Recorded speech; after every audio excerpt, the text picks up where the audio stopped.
Hello everyone and welcome to this edition of the Daily Cannon Tactics Board. Stephen Bradley here, bringing you the tactical tweaks and quirks that came from Arsenal's rather disappointing FA Cup departure, so we say.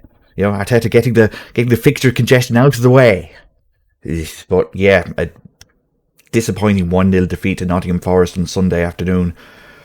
Yeah, it just wasn't good, was it? I think it showed how Arsenal have a formula, and when it works, but when you try and change a couple of pieces of it, even if you play with the same system, it just doesn't work as well. And I think Sunday's game was a prime example of this. And over the next 10-15 minutes or so, I'll do as much as I can to explain just how this happened, because I think with at least one player, indeed, I don't think he'll wear an Arsenal shirt again, and it's not because he's bad, it's just because he doesn't fit. And for a couple of others, yeah, their opportunities over the next 3 or 4 months might become rather limited indeed after yesterday's, or should I say Sunday's, quote-unquote, performance. If you do enjoy this video, at the end of it, feel free to hit the like button. If you do want these videos in your inbox on a regular basis, hit subscribe, hit the little bell. There'll be an alert when they come up. And yeah, comment down below to just, you know, if you think, what do Arsenal need more right now? Do Arsenal need a centre midfielder more? Do they need a striker more? Do they need just someone to give the likes of Saka and Martinelli a rest? Or is the biggest need right now me for a haircut? Because this isn't working. Like, it's bad enough. It's covering up the bald patch a bit, but everything else, nah. So, yeah, as soon as my local barber gets back from COVID, I'm getting this done. But until then, yeah, this is about as misplaced as Arsenal's attacking play on Sunday was. Because it was a mess. Let's not, you know, shirk words here. This was a unpolished, dour, boring Arsenal game. You know, like, and much of it was to do with the opponent's defensive work. You know, Notts Forest defended really well in this game, and it wasn't really complicated. It was just numbers back and deny Arsenal any way of, you know, finding through balls down the middle. You know, like, we've seen Arsenal over the last 3 or 4 months find balls from the left midfielder, who's usually Xhaka, but today it was Sunday. I'm going to say today a lot. It's 2 a.m. But it's, you know, Charlie Patino making his first start, and everyone thinking, oh, how is he going to fit in? And I think most of our you know, decisions coming from this are you know, is it like he should be here and maybe not here? You know, and he's young. He certainly needs to put on at least 3, 4, 5 kilos of muscle if he's going to be playing centre mid. You know, that's what happened with Jack Wilshere 12 years ago. You know, like, he came in at 17, was playing 10. We sent him out to Bolton. He ends up playing as an 8, and he's brilliant for 9 months, and then he breaks his foot and his career's over. Like, Patino certainly needs to put a bit of muscle on if he's going to be playing there, because you would imagine that with Odegaard here and Smith Rowe to come in, you know, the likelihood of Patino playing here anytime soon is rather small. So any time to get him game time is good, but yeah, at least in this game, he was far too preoccupied with getting here, when what Arsenal needed was for someone just to dictate play a bit more, because Lokonga, the more you see him, the more you realise that maybe he's not a defensive midfielder per se, that maybe he should be here, which means you need another defensive midfielder there. And Maitland-Niles is not that defensive midfielder. He should be here too. Xhaka is not the defensive midfielder because he hasn't got the pace. Partey's probably the best one we have. And Nelly has proved for 5 years that he hasn't got it in him to be that defensive midfielder. So Arsenal certainly needs someone that can cover the ground so that the likes of Lokonga or Patino can grow and be this box-to-box midfielder that Arsenal so desperately needed. Because in Sunday's game, Notts Forest lined up very simply. It was 5 at the back, 2 centre midfielders, and the job was very simple. It was, don't let Saka get the ball one-on-one, and don't let Martinelli have space to run into. So Garner would move here, McKenna would come over here, Worrell would fill in here, and Cook would mark Nketiah. And as a result, Yates would come back, Davis would come back, Johnson would come back, Zinkernagel would come back, and they'd just be, you know, they just get in the way. And you'd end up with these almost like these two, we talk about banks of 4 a lot, but here Arsenal came up against 2 banks of 5. And for the whole of the game, Arsenal did very little in terms of getting balls down these channels, down in through here for Odegaard, or in here for Martinelli, because there just wasn't the space. and for 30 minutes, Arsenal basically just knocked it round, hoping to get Saka 1-on-1, and they did occasionally, but what ended up happening, especially at the half-hour mark, Arsenal ended up having the ball here a lot, and Saka got the ball, like Nketiah found himself here with the ball at one stage, and cuts in here and shoots on his weaker foot, his left foot, and knocks it wide. Like, if anything should show you why Eddie Nketiah is not fitting for this team, it's this. Again, he is a fine player. It's another Joe Willock situation, basically, where he has a skill set. It's a fine skill set. He's brilliant in here, as he's shown for 3 or 4 years now. You give him the ball in here, and he's lethal. But this team is not built to give strikers the ball here and here. This team needs its striker to come back and draw defenders out of the way so that there's space for this. And Nketiah, as good as he is not built for that sort of play. And apart from one header that he got here, when he was able to get behind a back five, when Saka crossed the ball in from 65 minutes, even then, he was the only person in the box, and he almost got caught between nodding it back across goal or, trying to score from an acute angle, and he ended up doing neither and put it wide. And that was it. Arsenal, no shots on target all game. None. It's one thing to create a little bit. It's one thing to do something which, you have no shots on target. And yes, 4 blocked. But for 90 minutes, Arsenal just found themselves banging their head up against a rather big red brick wall. And again and again, they just sat back in this back five and just told Arsenal, okay, run at us. If you could beat the first line, fine. Then the second line will just come out and pounce.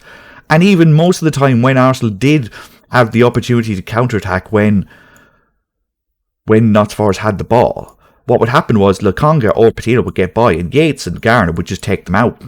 Just, you're not getting through. We're not making it 5-on-5. You're getting fouled here. That's the end of story. And that was the nature of the game. Notts Forest was setting up so that if they had one shot or one chance, that they'd settle for that, and the hope was to stop Arsenal from scoring. And it worked. Here's our good old friend, the heat maps.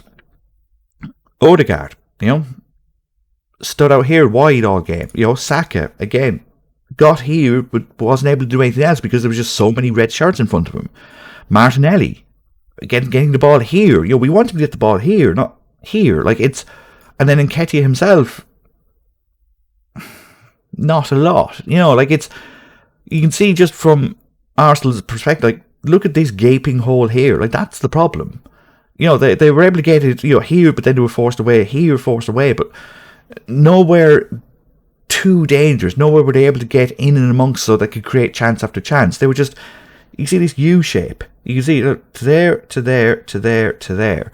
That's what Arsenal were doing, just knocking the ball around back and forward, waiting for a chance. And it never came. And even when, again, this is Notts Forest played well because they had plans for this. Like I said, Patino was trying to make room so that Lokonga had someone else to pass it. Yates would just run back. Patino had one shot here early on, but apart from that, didn't do a lot. Johnson was here to make sure that Tavares didn't do anything. And curiously enough, I think Tavares is a little bit right to be frustrated at what Arteta was telling him to do, because Tavares has an awful habit or an awful of going inside, right? And with Martinelli here, give me Martinelli, there he is. Cook was over here, Yates was over here, Johnson was over here. He's running.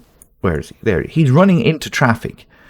And what Arteta wants his left back to do is when Martinelli comes in here and Spence follows him and Johnson follows him and Yates comes in, he wants his left back to do this. He wants his left back to do with Kieran Tierney and get back there. But with Johnson there and Spence, keeping Martinelli out wide and Patino looking for space, basically what was happening was this was free. And Tavares was taking full advantage of that. So he was running down this way again and again and again. But the problem was that that's exactly what Notts Forest wanted him to do, because he then ran into this. And he'd come into here and then there'd be nothing on. And it's not, and he got the hook after 35 minutes. Which is fine, because then, of course, Tierney did his usual thing and started spreading the play. But the thing is that it wasn't just Tavares that was doing this. Rob Holding did it all game. Davis would come back, Arsenal would kick the ball out, and Forest would sit back with their 5-2 here, and Davis would try and press, but basically his job is just to stay here, just to stop Arsenal pushing everyone forward. And, Lokonga would move out of the way, give himself, Garner would come here, and Holding would say, right, okay, I'm going to come forward with the ball and drive it. But the problem is that this is exactly what Notts Forest wanted him to do, because as soon as he got to here, they pounced. Garner would go here, Gates would go here, Johnson would close in, Zinkenegel would close in, and Davis would close in. And now Holding's looking around him and going, oh, I'm surrounded. It's almost like, think of it almost like a bear trap or a Venus flytrap or something. Holding gets in here, and they come. Gone. And he did this 5 or 6 times. Everyone says, oh, it's Holdinho. But no, they were just waiting for him. They were literally opening up for him to go, look, here you go, mate. On you go. Look at all the space here. Go on, we dare you. Look.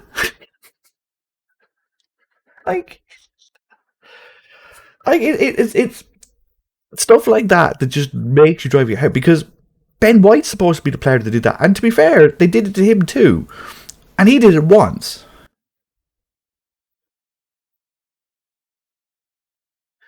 But what was happening when Ben White was getting it to here, they'd swarm all around him, and he'd immediately give it to Lokonga, who would then go forward with it, because he saw that this was going around. He saw them coming, so he'd give it to Lokonga, who would go on forward with it, and then Patino and run. But by the time Lokonga had figured out what to do with it, Yates and Garner had got back. So Arsenal were trying to play the way they wanted to play, and Notts Forest were doing a brilliant job in not letting them play. And it was now up to Arsenal to come up with a plan B, to come up with something different. And here's where COVID and the African Cup of Nations and injuries and, lack of squad depth, blah, blah, blah, blah, blah. But with Balogun on his way to Middlesbrough, with Aubameyang, who is now ostracised but is in Cameroon anyway, with Nketiah not playing well, the fact that Shad Kolasinac was their third sub is straight out of the Jose Mourinho, look at the dross that I'm bringing on, I need help playbook. When you're bringing on 3 subs and 2 of them are left backs.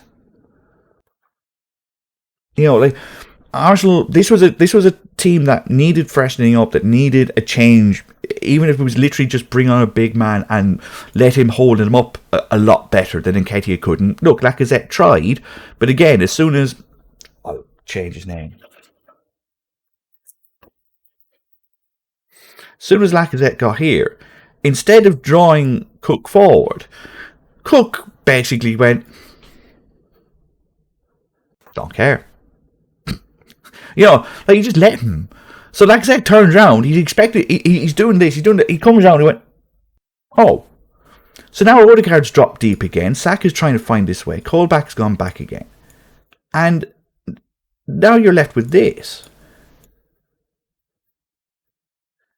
It's almost like you've got 4 in the lines, but no one's running in here. Martinelli's kind of drifting in left, trying to draw Spence out of the way so that Tierney can get past. But because Johnson is sticking on Tierney, Spence can just basically act as right, okay, Tierney's here.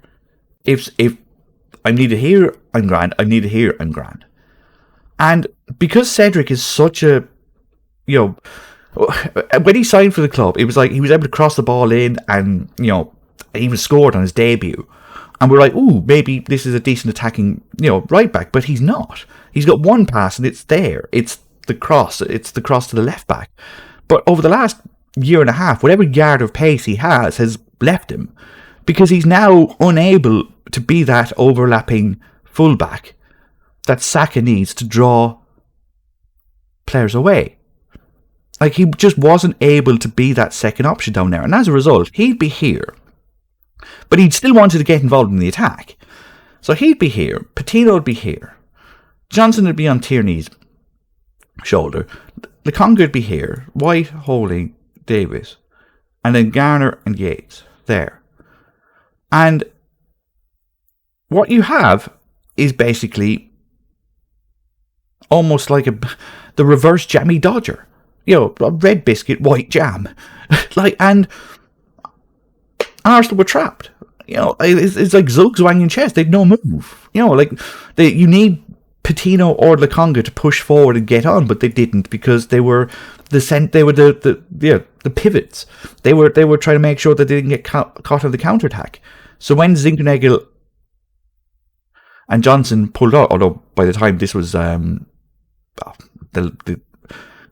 Lewis Graben who scored, Arsenal were getting caught like this. Basically, with the ball, Lokonga here, and